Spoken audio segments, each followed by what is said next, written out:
Olá pessoal, boa tarde. Nós estamos aqui mais uma vez para gravar mais um vídeo aí para vocês no nosso canal Cristalizou o Cast. Eu sou a Viviane. Eu sou o Alan. Não se esqueçam de se inscrever, tá? Curtir, para que nós possamos continuar com essa programação. E hoje nós temos um convidado. Nosso amigo Denner. Tudo bem, Denner? Tudo bem, prazer. Obrigada por ter aceito aí o nosso convite. Amém. Fazia já alguns anos, né, que nós nos falávamos e graças a Deus você aceitou aí nosso convite para contribuir conosco. Amém, amém. Prazer. Então nós estamos aqui com o nosso irmão, amigo Denner, e hoje ele vai compartilhar algo que também vai impactar a vida de vocês que estão nos assistindo e nos ouvindo. Irmão Denner, eu gostaria que você falasse um pouquinho sobre a sua conversão. Você é de berço ou teve alguma... Não, primeiramente paz, Senhor Jesus, a todos, né?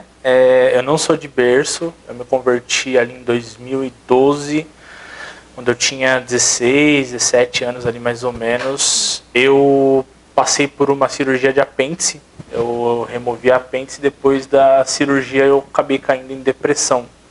Não sei, propósito de Deus. Aí quando logo depois da cirurgia, pouco tempo depois, eu acabei caindo em depressão. Era sempre rodeado de muitos amigos, não como as pessoas, amigos interesseiros, não, amigos mesmo. Sempre tive muitos amigos e de repente eu comecei a me ver muito dentro de casa, sozinho, no quarto. E nisso eu já ia para a igreja com meus pais, mas eu nunca tinha me jogado de cabeça. Até que num dia, no processo de conversão, eu senti a dor da apêndice, fiz a cirurgia e logo depois eu comecei a entrar em depressão. Eu acordava no meio da noite desesperado, olhava, via cortes no meu corpo, levantava, estava tudo cortado ainda. Ou então eu via coisas dentro da minha casa. Era a visão que você tinha, sim, né? tinha não visão.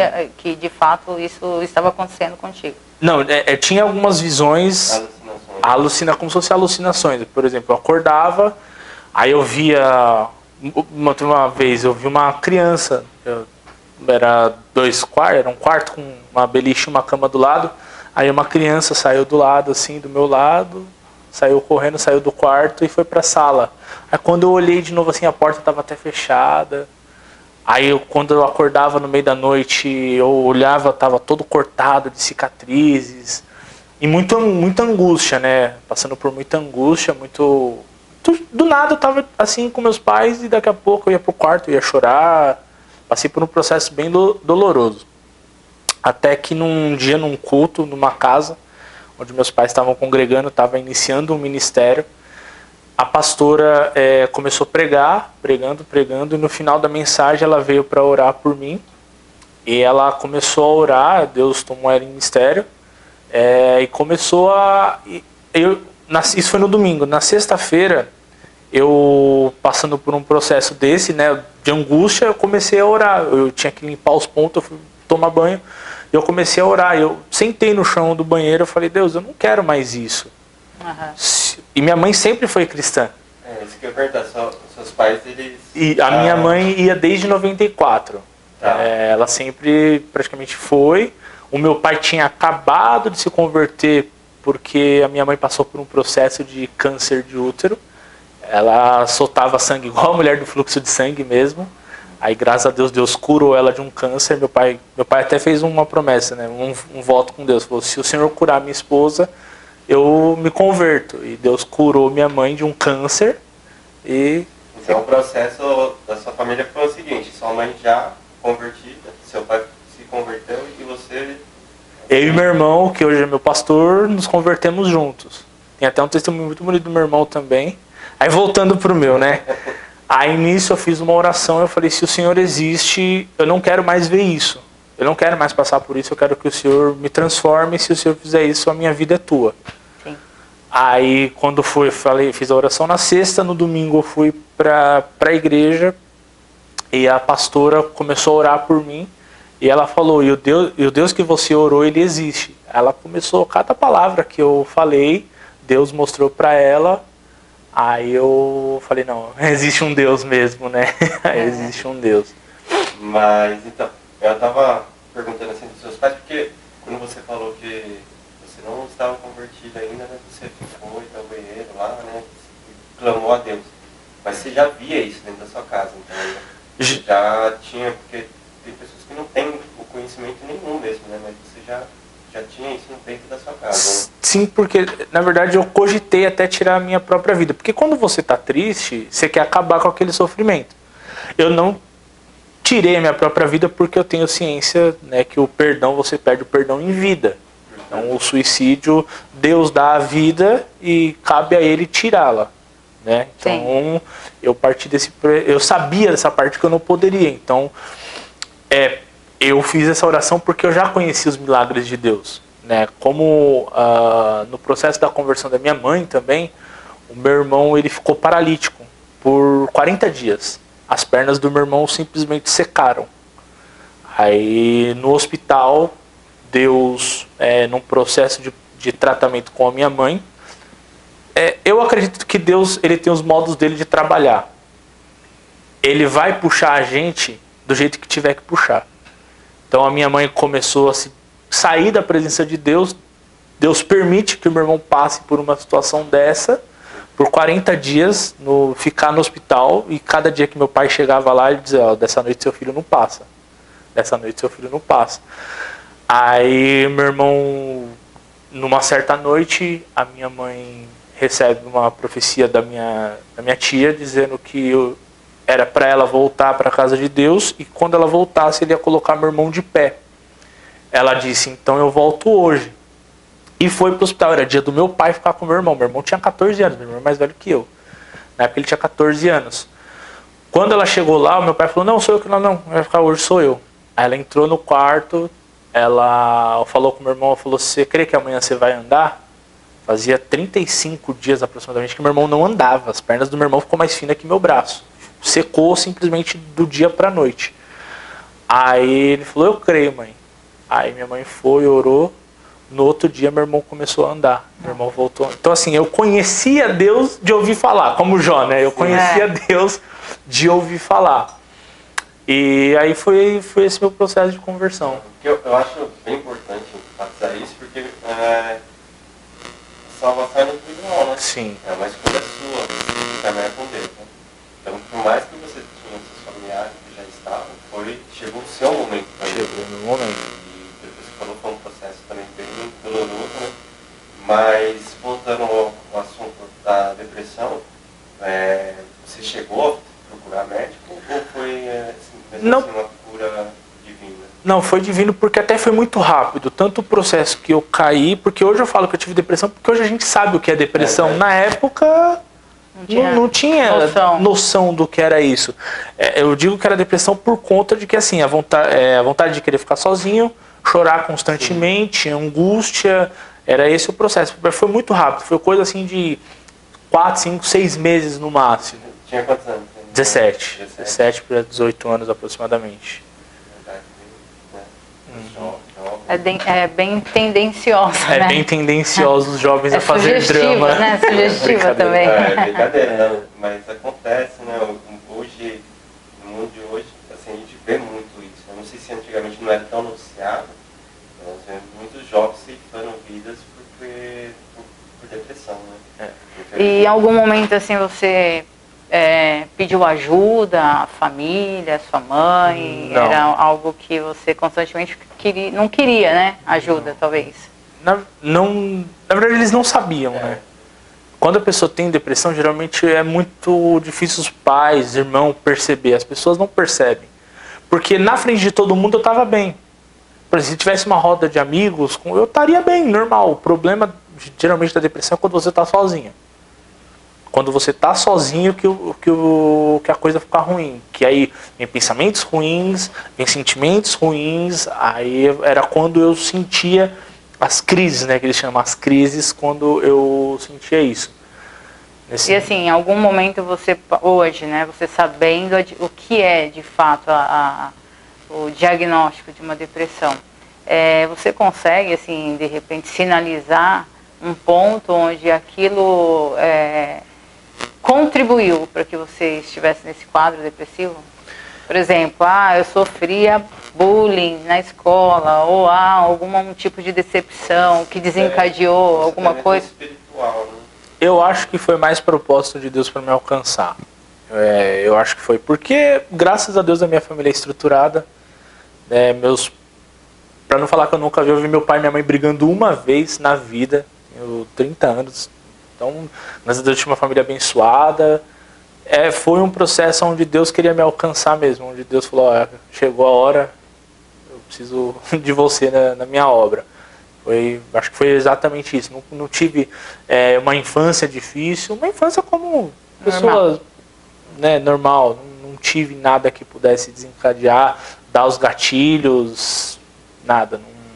Graças a Deus. Aí você se converteu, 17 anos. 17 aí anos. começou a sua caminhada com Jesus. Como que foi essa caminhada? Você foi para a igreja, aí você já começou a participar da obra? Como que... Desde que eu me converti, eu sempre gostei muito da palavra. Eu tentei tocar instrumento. Eu tentei um violão que fica de decoração no canto da sala. Que meu pai me deu, meu pai me incentivou, fiz curso. Tenho noção de música, assim. Sei quando eu tô desafinado toda hora e quando alguém também tá. Tenho uma noção de música, mas a palavra, como eu me converti pela palavra, e o que eu acredito é que o que transforma é a palavra, né? Hoje as pessoas distorcem um pouco e às vezes na liturgia do culto acaba fazendo de forma errada. Deus vai falar contigo através desse louvor. O princípio do louvor é a adoração a Deus. Deus vai falar através da palavra. Se Deus está falando através do louvor, está faltando palavra. Então eu parto desse pressuposto. Então quando eu vi a palavra, assim, eu sempre me emocionei muito na palavra, sempre amei muito a palavra. Então desde que eu me converti, meu pai me deu uma Bíblia. Eu lembro até hoje do dia que meu pai me deu a Bíblia de estudo pentecostal. Eu li, acho que foi 23 capítulos de Jeremias no dia. Eu recebi a Bíblia, fui pro quarto. E ali o profeta Jeremias, né, passando o sofrimento, que Jeremias não... guardadas as devidas proporções, o que Jeremias passou, o sofrimento de estar sozinho. Eu me identifiquei muito com Jeremias. Então eu gostei muito do livro. Eu li 23, 24 capítulos assim no primeiro dia que eu recebi a Bíblia. Então, quando eu comecei a ir para a igreja, eu já fui mais para a área da pregação, da ministração, nesse caminho. Certo. E hoje você está na igreja? Hoje eu você está pregando, é pregador? Hoje eu sou evangelista, tenho um ministério evangelístico. Mas isso aconteceu há quanto tempo? Então vamos lá, uma ordem. 17 anos convertido, né? Aí depois disso você começou a estudar, você já se demonstrava que você gostava, amava a palavra de Deus, e aí você foi procurar o quê? Estudo, teologia, o que você fez? A teologia vem bem depois, porque assim, quando a igreja que eu me converti era aquela igreja muito pentecostal e pouca palavra. A gente era muita oração, era muita busca de Deus. A palavra era mais simples. Quando nós conhecemos um outro pastor, que já era uma igreja maior, já era uma igreja mais estruturada, foi onde nós tivemos um contato maior com a palavra. Então, anos depois que eu... Na verdade, para eu pregar a primeira vez, foi anos depois, foi muito tempo depois. Muito tempo depois que eu teve a primeira oportunidade de saudação, minha primeira oportunidade de pregar, veio muitos anos depois, muito tempo mesmo. Mas aí o curso teológico eu vim procurar, acho que foi uns 5 anos depois da minha conversão, onde eu fiz meu primeiro curso teológico, curso básico, no IETEB. Um curso teológico que anos depois que eu me formei, eu dei aula lá. Eu dei aula no básico, né? Era matéria revezada com outro pastor, eu revezava as matérias. E no começo do ano passado eu dei aula de noções de hebraico bíblico. Eu sou formado pela Academia de Pregadores Hebraico Bíblico, no curso médio e no básico pelo IETEB. Então, hoje já tem um pouquinho mais de estudo, de palavra, mas foi anos depois que eu fui procurar estudos. E, assim, você estudou bastante, né? Quando você se preparar para uma pregação, até porque muitas pessoas, assim, estou fazendo essa pergunta não porque eu acho isso, mas eu já escutei muito falar. E isso quando estuda muito, a palavra ela perde um pouco a sensibilidade de pedir a Deus orientação. Hoje, para você preparar uma palavra, como que você faz? Acho que a expressão, né? O teólogo, ele passa por aquilo, querer teologar demais a mensagem. Porque é novo, a Bíblia é gostosa, a Bíblia é boa. Quando você estuda e fala, nossa, aqui fala isso aqui, e você quer passar. Você quer compartilhar, você quer que todo mundo também enxergue aquilo que você está vendo. Só que você não está numa sala de aula, você não está ali para dar uma aula, você está ali para, claro, você conta o panorama histórico. Então, no começo, né, as pessoas acham que olham e falam, eita, lá vem mais um teólogo. Não é. Todo teólogo, todo mundo que faz um curso de teologia, ele vai pegar, ele vai querer colocar ali. Mas aí você, conforme você vai avançando e o costume, com respeito à palavra, o costume de pregar, você já entende que não, isso aqui é para uma sala de aula, isso aqui é uma mensagem para a igreja do dia a dia, para as pessoas ouvir. Preparar a mensagem é muita oração, claro, a gente ora, a gente pede muito a Deus e muito estudo. Porque assim, por exemplo, como que eu vou pegar uma passagem e eu vou te explicar a passagem para que você aplique na sua vida se eu não entendi o que o autor disse para aquele tempo? Então eu preciso ter ciência do panorama histórico, cultural, religioso, econômico da época, para eu conseguir entender o que o autor disse, para que eu consiga dizer o que Deus quer para a sua vida, para que faça sentido para a sua vida. Por exemplo, é mais fácil eu pegar um texto do Novo Testamento e transmitir, é muito amor, Jesus, né? Então, quando a gente vai para o Antigo Testamento, tudo é alegoria. A Bíblia diz em Hebreus, diz que a Antiga Aliança é alegoria para o tempo presente. Então, nós temos que ter essa ciência. Então, é muito estudo, muita oração, e a gente perde muita direção de Deus. As pessoas acham que o teólogo é o profissional do púlpito, mas não é, a gente carece muito de Deus. Se a gente não orar, vai ser só uma pessoa lá em cima falando. E eu acredito no sermão vivo, né? Que o sermão ele tem que ser como o de Pedro, dilacerar. A expressão lá do grego compungir é como se tivesse pego o coração dele fatiado.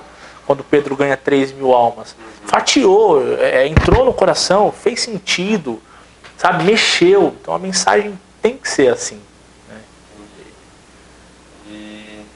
Aí você fez os cursos, aí você foi nomeado evangelista na igreja, ou foi passando, teve um processo? Eu comecei como cooperador, eu sempre fui muito do som, né? Sempre gostei muito da parte do som.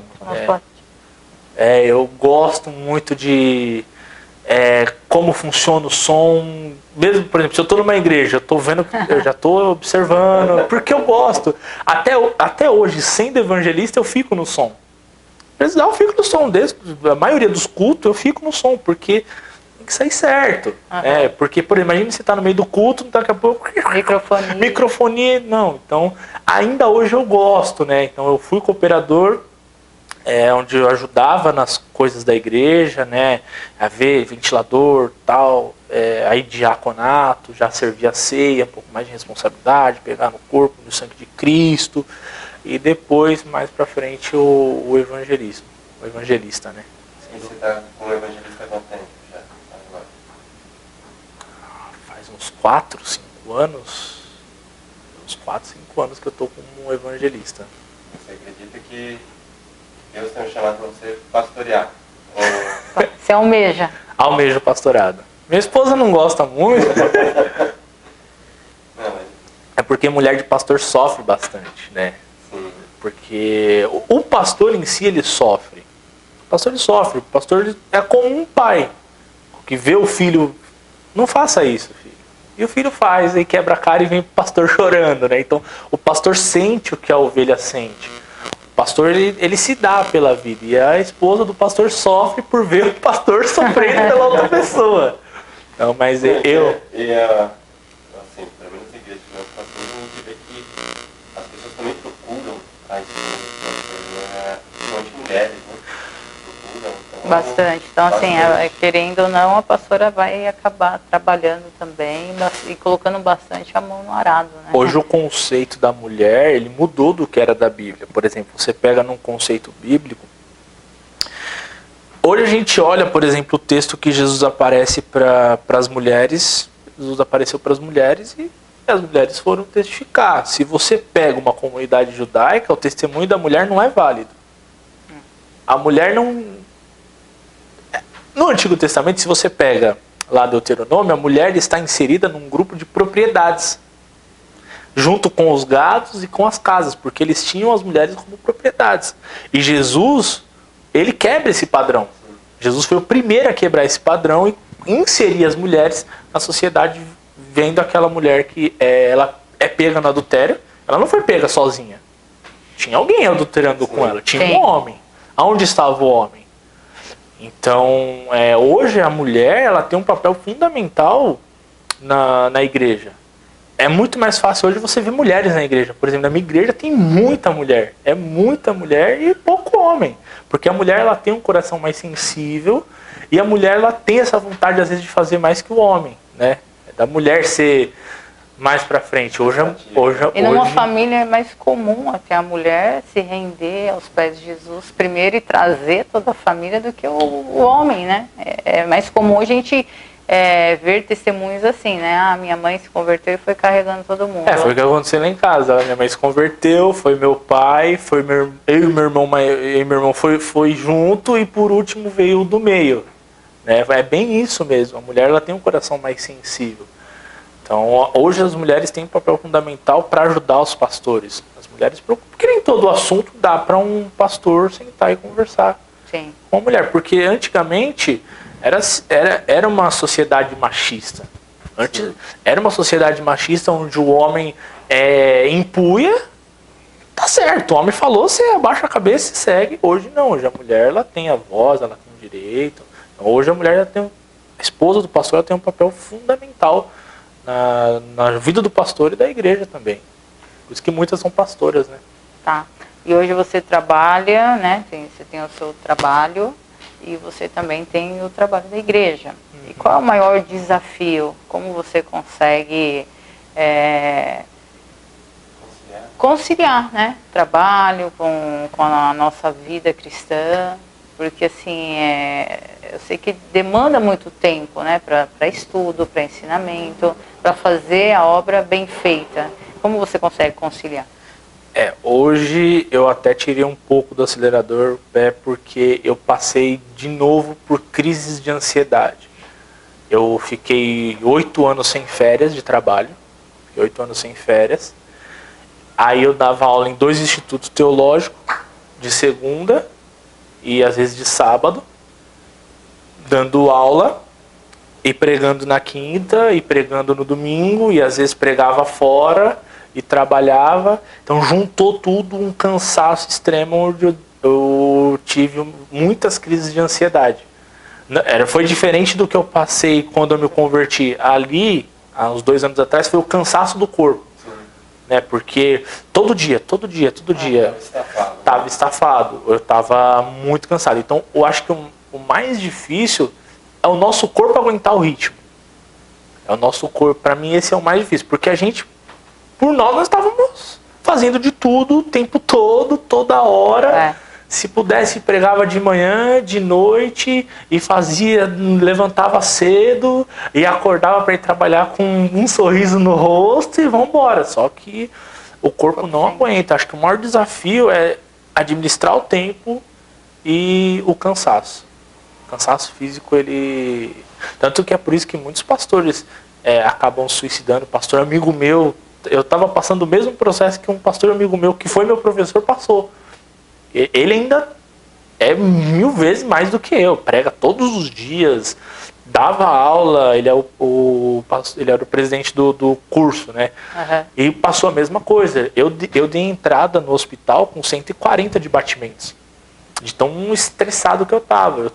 Eu estava na porta da igreja, ia começar o culto de oração, era 1 hora de oração, estava lá. E do nada o meu coração começou a acelerar. Eu chamei meu pai colocou a mão no meu peito, Falei, pai, me leva pro hospital agora. Eu vou infartar. Cheguei no hospital, o peito doendo, parecia que alguém tava empurrando com uma placa. Eu entrei no onde faz o exame do eletro, eu desabei a chorar e passou. Então a mulher falou, olha, você tá extremamente estressado. Ela falou, da hora que você entrou no eletro aqui, você não parou de falar. Você tá a milhão. Uhum. Aí ela falou, o que você faz da vida? Quando eu contei, aí eu saí de um dos de onde eu dava aula e fiquei só em um. Falei, não dá pra ficar nos dois, vou ficar só em um e ter alguns dias de descanso. A palavra, a gente conversa muito sobre isso, né? Conversando com os pastores, que o pastor é digno, né, de ter o seu salário adequadíssimo, porque para cuidar de vidas é complicado conciliar o emprego e pastorear, né? Sim. Porque é muito puxado, né? A demanda dele, às vezes, assim, é um emocional muito, porque às vezes, como nós estávamos conversando aqui, de repente liga alguém e fala assim, pastor, eu quero me matar, né? Então, assim, para ele lidar com isso emocionalmente é complicado, né? É complicado. Então, Carga emocional, acho que é muito pesada também, né? Então você tem que estar muito preparado e a todo tempo. Porque sofre, né? O pastor, ele sofre pela ovelha. sim. Não é à toa que na parábola de Jesus, ele deixa as 99 para buscar uma, porque uma faz importância. Ele poderia, como alguns pastores fazem, foi uma embora, ainda tenho 99. Só que não é, cada ovelha é importante. Cada ovelha tem a sua importância.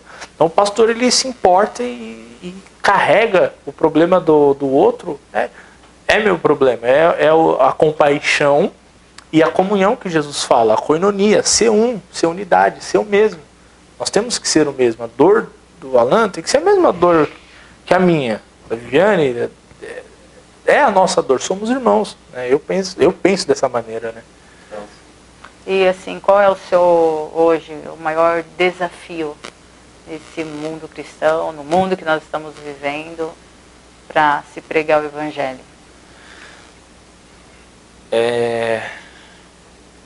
Tomar cuidado com as palavras, né? Precisa. Hoje em dia, tomar cuidado com as palavras. Cancela. Tudo cancela, né? Eu acho que assim, a grande dificuldade é que hoje nós temos um evangelho banalizado por muitos. Um evangelho que tem sido envergonhado por muitos, né? Nós vemos escândalos atrás de escândalos. Hoje, muitas vezes, a gente se encontra evangelizando os crentes. Hoje nós acabamos evangelizando os próprios crentes, né? Acho que o grande desafio hoje é a igreja do Brasil voltar ao que era 30 anos atrás, há 40 anos atrás, onde se tinha amor de verdade. Porque hoje nós fazemos muito culto e pouca adoração. Né? Eu vejo assim. Hoje a igreja precisa... Nós não precisamos de uma nova reforma. Nós já temos uma reforma protestante. Nós precisamos, né, voltar, reler a reforma, ler a Bíblia e tentar voltar para isso. Porque, por exemplo, a gente vê hoje nas igrejas, são diversas estratégias para segurar o jovem dentro da igreja. Sim. Nós temos balada gospel, nós temos não sei o que lá gospel, festa junina gospel, festa disso gospel, acampa dentro e por aí. O que deveria manter o jovem dentro da igreja é a palavra. É o amor por Cristo. Se eu não manter o jovem por amor a Cristo, ele só está de corpo presente ali. Ele não está verdadeiramente ali. É o que Jesus falou para Nicodemos, é necessário nascer de novo. Todas as coisas se passaram. Porque nós fazemos isso dentro da igreja, por quê? Para suprir o que ele tinha no mundo. Porque no mundo ele fazia isso. Então ele precisa na igreja agora fazer de novo. Então eu acho que hoje o grande desafio é a evangelização, porque todo mundo hoje tem Deus. Eu gosto de uma pessoa que nunca pisou nem numa igreja católica, mas ela tem Deus no coração com ela e Deus está com ela. Porque aí eles usam aquele texto, né? Eu sou a igreja. Usando erradamente esse texto, eu sou a igreja. Mas a igreja não é sozinha.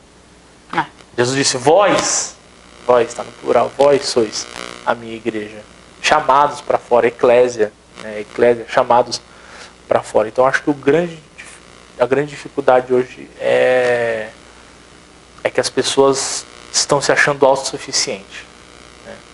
E não querem Jesus de verdade. Estão preocupadas com, como Jesus disse, Por que vos preocupeis com o dia de amanhã? Cada dia pague com o seu mal. Você acha assim, nós tivemos a pandemia há 2 anos, estamos, né? Você vê que teve alguma mudança nesse período? Você acha que isso, essa autossuficiência ficou maior ainda com a pandemia? Potencializou, ou né? com a pandemia as pessoas se sensibilizaram mais? O que você sente? No começo até sim. No começo nós tivemos muitas pessoas procurando as igrejas. Pastor, socorro. Depois que passou... não morri, não preciso de Deus. Muitos pastores amigos meus, igrejas fecharam. No momento onde a igreja deveria mais clamar, ela recuou, retrocedeu. Eu vejo hoje, nós passamos por muitas igrejas que antes eram cheias, estão vazias. Porque as pessoas acham que não precisam mais de Deus. Um aluno certa vez pergunta para um professor, acho que foi o Hernandes Dias Lopes que disse isso. Professor, se a igreja fosse mais perseguida, ela seria mais crente? Aí ele diz, não, se a igreja fosse crente, ela seria mais perseguida. É o contrário. Então as pessoas, infelizmente, deixaram porque não querem mais. Eu acho que a grande dificuldade é que as pessoas não querem Deus. De verdade. De verdade. Quando nós nos convertemos, nós largamos tudo, de fato. Larga tudo e eu vou seguir Jesus. Mas eu deixei isso para trás. Ficou para trás. Eu quero Jesus. A minha vida hoje é Jesus. Né? Eu acho que as pessoas, infelizmente, decaiu muito. Muitas igrejas fecharam. Muitos pastores, amigo nosso, falam que as igrejas estão fechando e que as pessoas não querem mais ir para a igreja. E você vê em todo esse momento de situação, né? Passando pandemia, e agora alguns países entrando em guerra, você vê que realmente parece que a volta de Jesus, você crê que está cada vez mais próximo mesmo. Você vê que aquilo que está na Bíblia vem acontecendo mais, está acontecendo mesmo, ou você acha que ainda tem muito mais coisa para acontecer? Olha, a vinda de Jesus está muito próxima. Uma que eu tenho que pensar assim, e eu tenho que viver assim. Eu acredito que mais do que pensar, eu tenho que viver como se Jesus fosse voltar depois da gravação desse vídeo. A minha vida tem que ser assim. Nós temos que pensar assim. Claro que talvez teologicamente, por algumas linhas teológicas de estudo, ainda faltam algum tempo, algumas coisas se cumprirem, algumas coisas acontecerem, mas muito próximo mesmo. As pessoas, nós precisamos voltar ao primeiro amor, nos arrepender cada dia e entender que nós precisamos de Jesus, porque eu acredito que cada vez mais está próximo. Eu acho que a gente vive muito a igreja de Laodiceia. Eu acho que nós estamos vivendo muito a igreja de Laodiceia, onde Jesus está do lado de fora.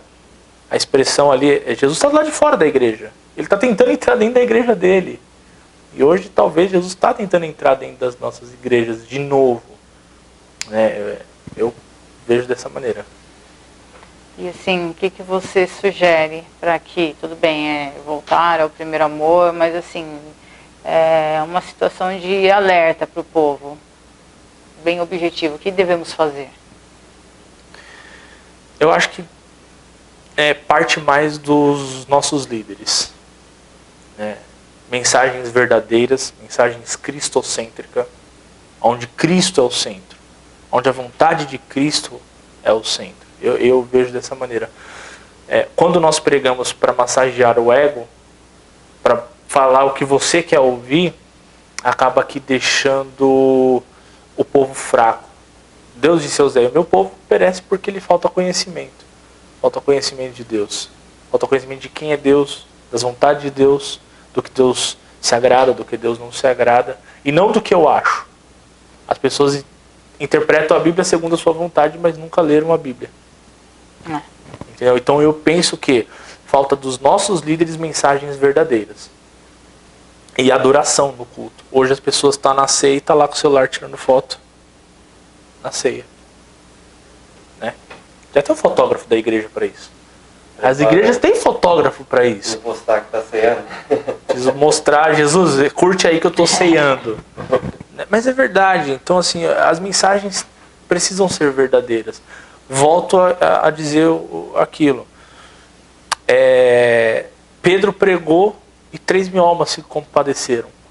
Um dos principais teólogos, que é Moody, ele pregava segurando o púlpito e era tanto autoridade de Deus que as pessoas caíam chorando. Queriam Deus. Por quê? Porque a mensagem era verdadeira. A mensagem era sincera. A mensagem vinha do alto. Eu acho que isso parte muito da culpa nossa dos pregadores. Perfeito. Assim, Deni, a gente tem um tempo, né? Até porque senão a gente fica aqui o dia inteiro. Mas eu queria que você deixasse uma mensagem para os nossos ouvintes, para aqueles nossos seguidores aí e a galera que está inscrita. Fica à vontade, mas deixa uma palavra para esse pessoal que está nos ouvindo. Vamos lá? Já que a gente falou de Apocalipse das igrejas, então vamos deixar com a igreja de Esmirna. A igreja ela tem uma conotação com o nome de uma planta, da mirra. E essa planta ela exala o cheiro dela quando ela é esmagada. Quanto mais a planta ela é esmagada, o galho dela é esmagado, mais ela exala. Então, quanto mais nós sofremos por Cristo, mais Cristo se exala nas nossas vidas. E quanto mais nós fazemos a obra, mais Cristo aparece. Então, fique firme com Jesus, não largue Jesus. É a melhor escolha que você fez na sua vida. É o melhor caminho, é o único caminho que você pode seguir. Independente do que você sofra, do que você passe, sofra, mas saiba que é o perfume de Cristo exalando sobre a tua vida. Muito bem. Todos os nossos convidados, a gente sempre pede para eles cantarem um louvor. Coisa pouca. Sei que Uma palhinha só. Não, vocês não têm noção do que é. Olha lá, ó. Algo simples, um refrãozinho. Não. Tocou, né? Que de repente marca a tua história e que fala muito Eu contigo. posso só falar de um louvor? Não vou cantar não, porque senão... Pode. Vocês deixaram no final, porque senão a pessoa nem assistir se eu cantasse no começo. Até da pastora Ludmila Ferber, que nos deixou, o hino que eu escutava constantemente era o Nunca Pare de Lutar. Eu escutei, não é porque ela foi embora agora, não, esse hino fez parte da minha vida mesmo. Nunca pare de lutar. Não dá, não. Mas como é que fala uma frase que fala o louvor? Em tempos de guerra, nunca pare de lutar. Não baixe a guarda, profetiza sem parar. É isso aí. É um louvor. Fez parte da minha vida, foi forte. Isso aí. Legal. Agradecemos aí, Dani, por você ter aceito participar do vídeo.